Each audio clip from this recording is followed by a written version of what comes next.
Kabar baik buat semua orang. Dan kabar baik inilah yang akan kita bagikan kepada semua orang. Di Teluk Pipa ini, percayalah, Tuhan pilih kita, orang-orang spesial.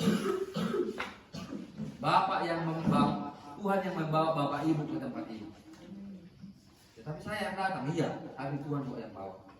Tanpa pertolongan Tuhan kita nggak bisa duduk di sini. Ya, tapi karena Tuhan memilih kita bisa duduk di sini, kita bisa dengarkan firman Tuhan, kita bisa nikmati Tuhan. Dan kita adalah orang yang paling bahagia di dunia ini. Amin. Lebih bahagia daripada siapa? Kenapa kita orang paling bahagia? Keselamatan kita sudah jelas. Kita dikasih Tuhan, pencipta alam semesta ini, Dia mengasihi kita dan di pihak kita. Amin. Perhatikan, Tuhan di pihak kita bukan karena kita baik. Saya selalu sampaikan itu. Kenapa? Karena agama-agama akan mengajarkan kita kalau kita baik, Tuhan di pihak kita.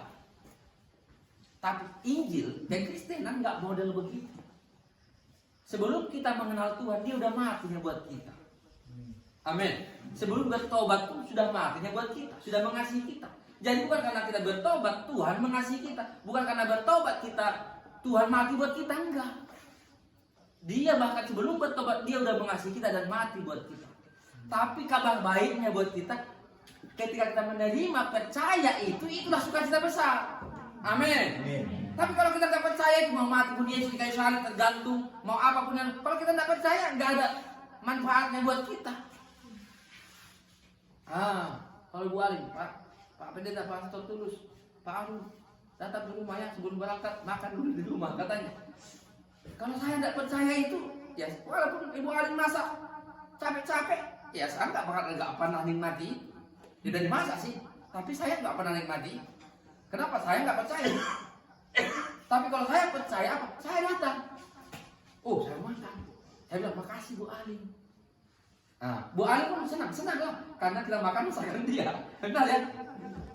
Tapi kalau nggak makan, kita nggak kenyang, nggak merasakan masakan. Ibu Alim pun sedih juga. Kenapa? Udah masak dengan cinta dan kasih sayang sambil berdoa. Nggak ada yang makan.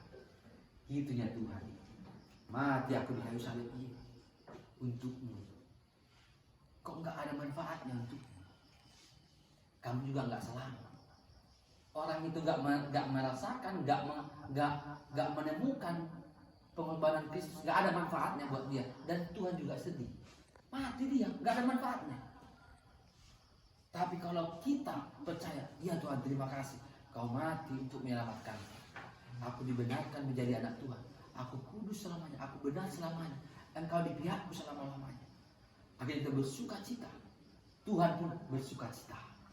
Haleluya, aku mati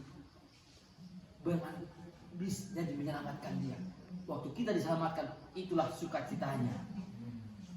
Kematiannya menjadi sesuatu yang bersuka cita buat